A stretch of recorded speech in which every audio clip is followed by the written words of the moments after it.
Passamos a palavra nesse momento, como orador inscrito, ao senador Fernando Collor de Mello.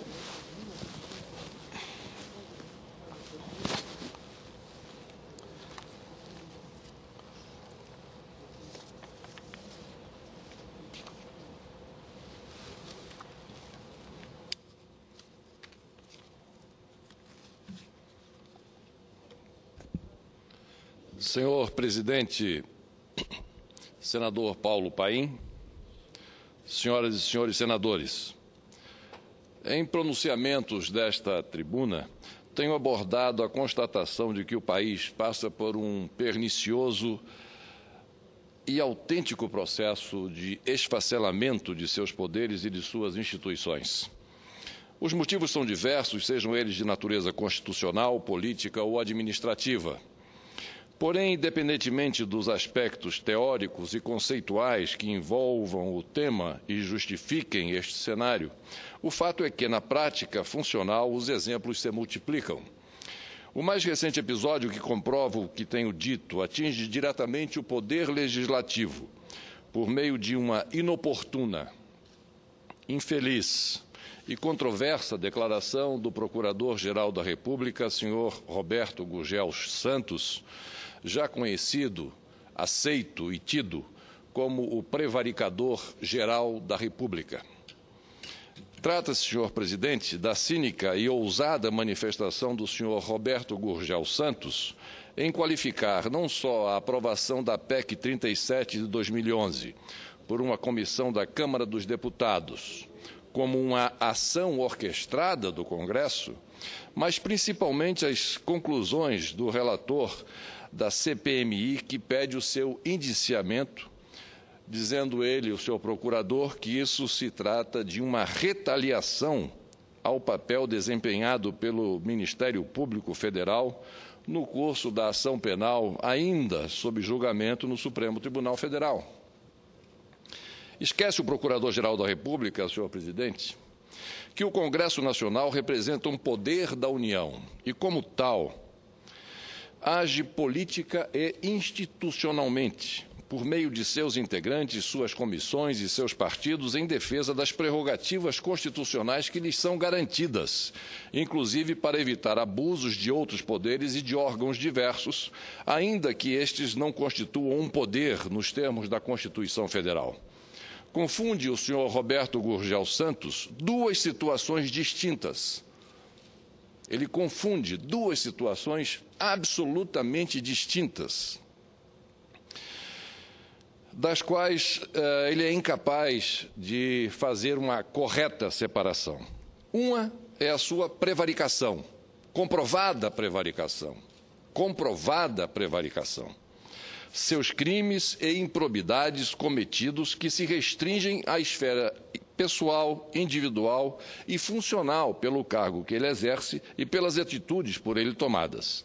A outra, ao contrário, são as ações do Congresso Nacional às quais ele se refere como, aspas, retaliação, que se situam na ordem institucional, coletiva e que são deliberadas por suas instâncias e pelo corpo de seus integrantes de forma legal e de maneira absolutamente legítima.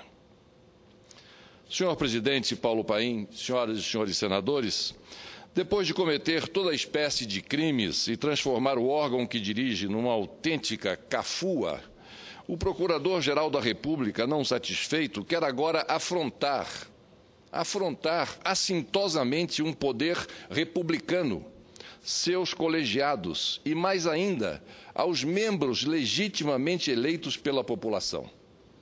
Ao generalizar política e partidariamente um suposto cenário que ele quer fazer acreditar ser verdadeiro, o senhor Roberto Gurgel Santos menospreza a totalidade do parlamento brasileiro e desvia a atenção como método de defesa contra as inúmeras e gravíssimas acusações que recaem sobre sua pretensa toga. As provas contra ele são sobejas. Sua atual posição não lhe dá o direito de sequer falar em condutas. Ele não tem o direito sequer de falar em condutas. muito menos em retaliação ou ação orquestrada, já que é ele quem tem exercido o papel de malfeitor funcional, diga-se de passagem, com extrema maestria, digna dos melhores mestres do crime. Declarações como esta, senhor presidente Paulo Paim, não se coadunam com o Estado democrático de direito, com os valores republicanos, muito menos com o avanço institucional que o Brasil requer. Pelo contrário, servem apenas para acirrar ânimos entre as instituições democráticas e, mais grave, fomentar mais ainda o esfacelamento em curso de nossos poderes e seus órgãos públicos. O pior, senhor presidente, senhoras e senhores senadores, é que esse tipo de postura nada republicana conta com o apoio aveugle de parte da mídia, sempre excitada irresponsavelmente por escândalos políticos e crises institucionais, mas que covardemente se omite perante o que de fato ocorre nos porões de alguns gabinetes da Procuradoria-Geral da República.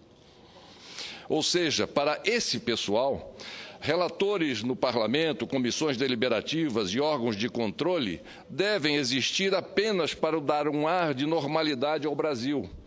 E aí deles se extrapolarem esse papel subserviente aos interesses dos meios. Infelizmente, essa visão caolha da democracia leva radicais da mídia a extremos. Quando contrariados, eles acusam os políticos de fazer política, os relatores de relatar e as instâncias de deliberar, de apurar e de revelar fatos. Esses militantes transviados de jornalistas têm também uma visão bem particular do papel de uma comissão parlamentar de inquérito. Para eles, as CPIs, como qualquer outra instituição do Estado, devem servir aos interesses dos meios e não ao povo brasileiro.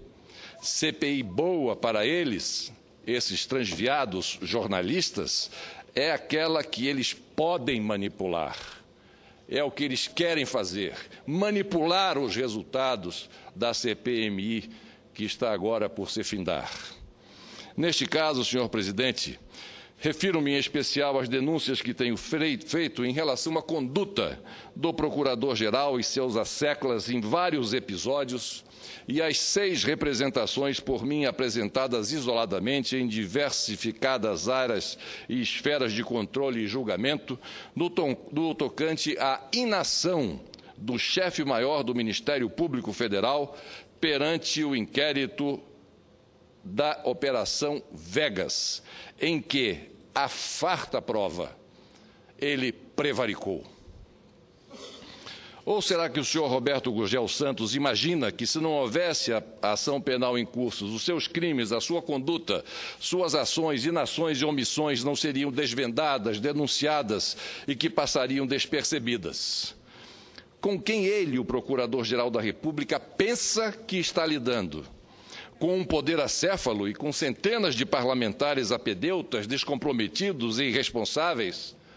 Não, senhoras e senhores senadores, não, senhor presidente, lê do engano desse Procurador-Geral da República. O fato é que os crimes do senhor Roberto Gurgel Santos começam a aparecer exatamente quando se revelou as relações de um ex-senador com o senhor Carlos Cachoeira. Os desdobramentos dos fatos, por meio das investigações da CPMI, é que mostraram para todo o país o modus operandi e os métodos rasteiros do Procurador-Geral da República na condução de processos envolvendo autoridades com prerrogativas de foro. Ou seja,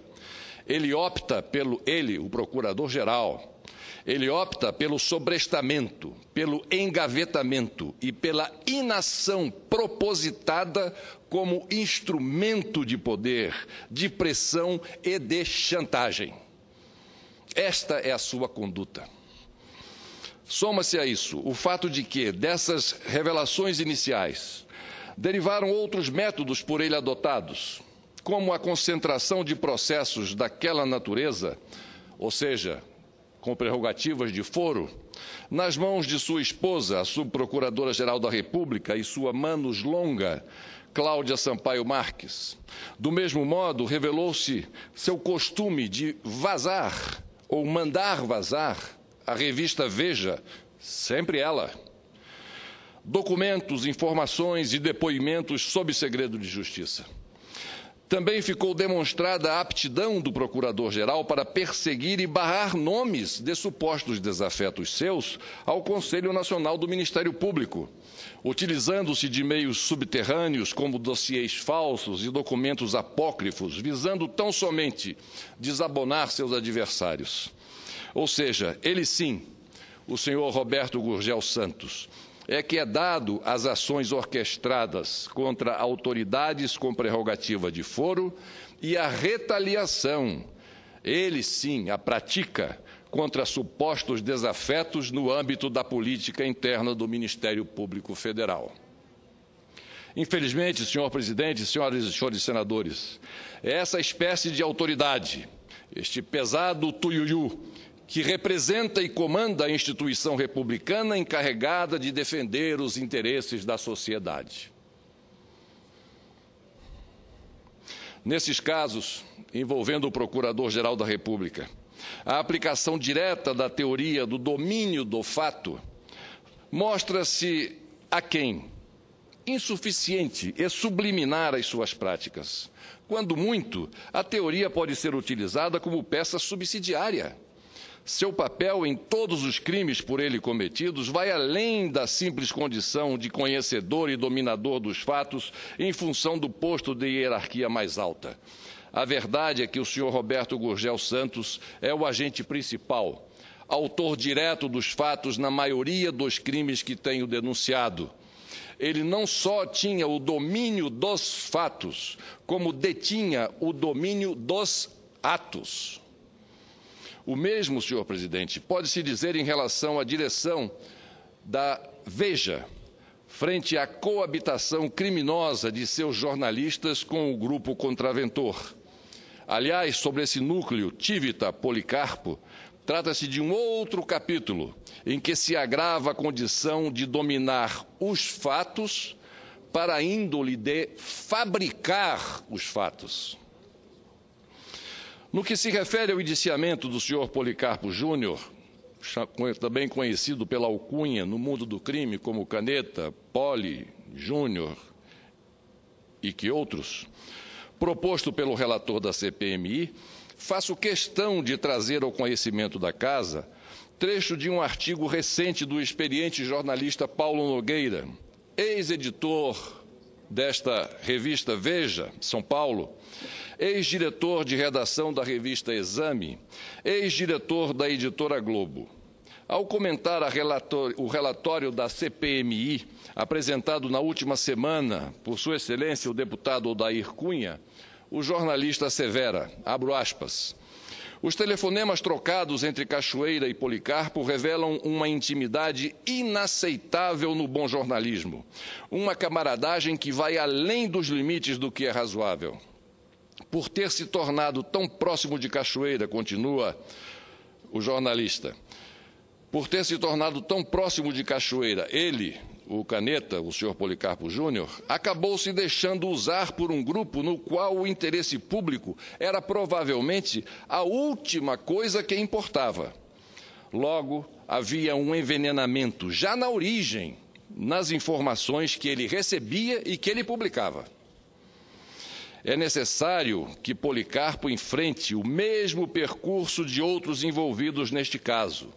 Ele deve à sociedade e ao jornalismo explicações.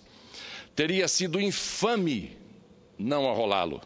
Isso teria reforçado a ideia de que jornalista é uma categoria à parte, acima do bem e do mal, acima da lei, e não o é. Não o é.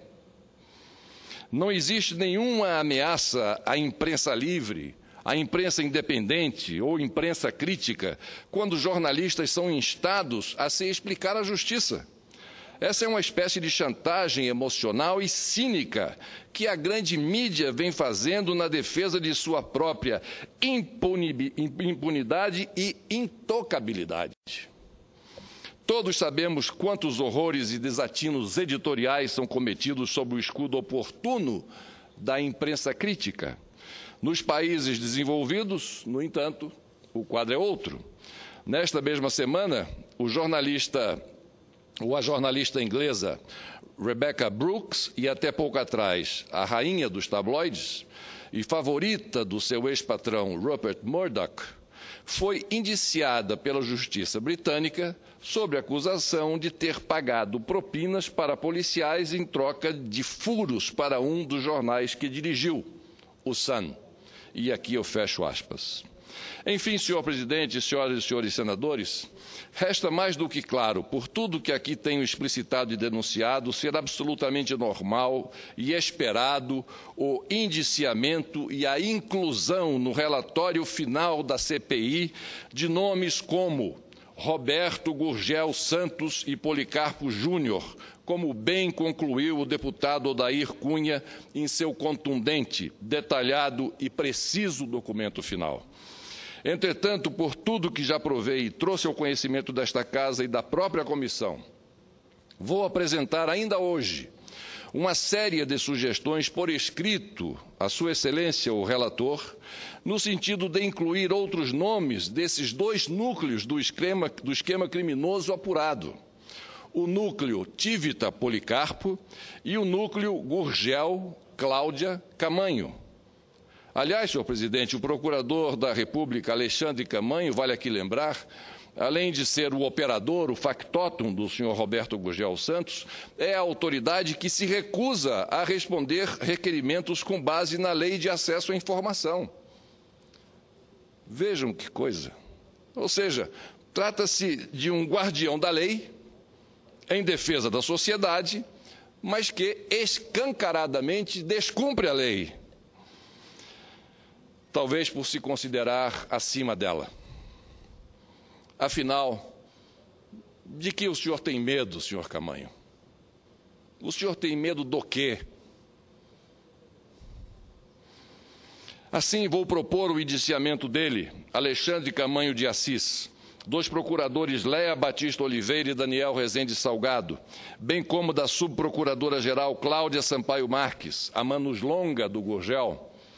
Da mesma forma, vou propor o indiciamento de Roberto Tivita, Eurípedes Alcântara, Lauro Jardim, Hugo Marques, Rodrigo Rangel e Gustavo Ribeiro, todos de Veja,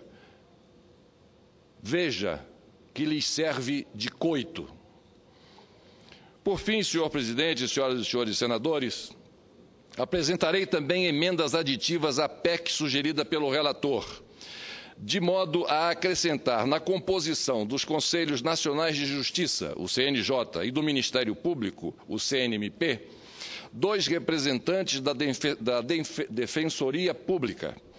A medida permitirá um maior equilíbrio representativo das instituições jurisdicionais e evitará, com isso, um possível e indesejado controle majoritário dos colégios por parte de seus presidentes.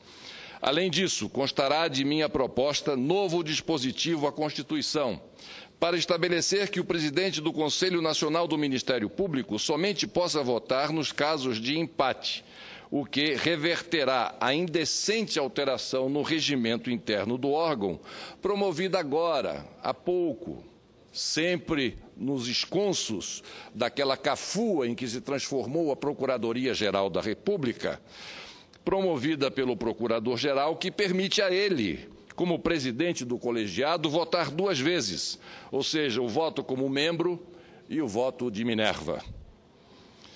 Minha expectativa realmente, senhor presidente, senhoras e senhores senadores, é que o relator e o presidente da CPMI não cedam às pressões e não promovam um retrocesso nos trabalhos e nas conclusões da CPMI.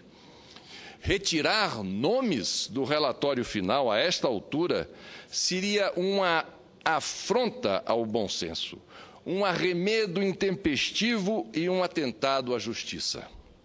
Ao contrário, eu entendo que podemos avançar ainda mais no sentido de alcançar outras pessoas, tão perniciosas quanto as já indiciadas e que não foram arroladas no documento final. Deixemos, assim, que a própria CPMI, por meio de seus integrantes, decida com independência, isenção e bom senso o que for justo e mais adequado para a sociedade brasileira. Era o que tinha a dizer, por enquanto, senhor presidente Paulo Paim, senhoras e senhores senadores. Muito obrigado.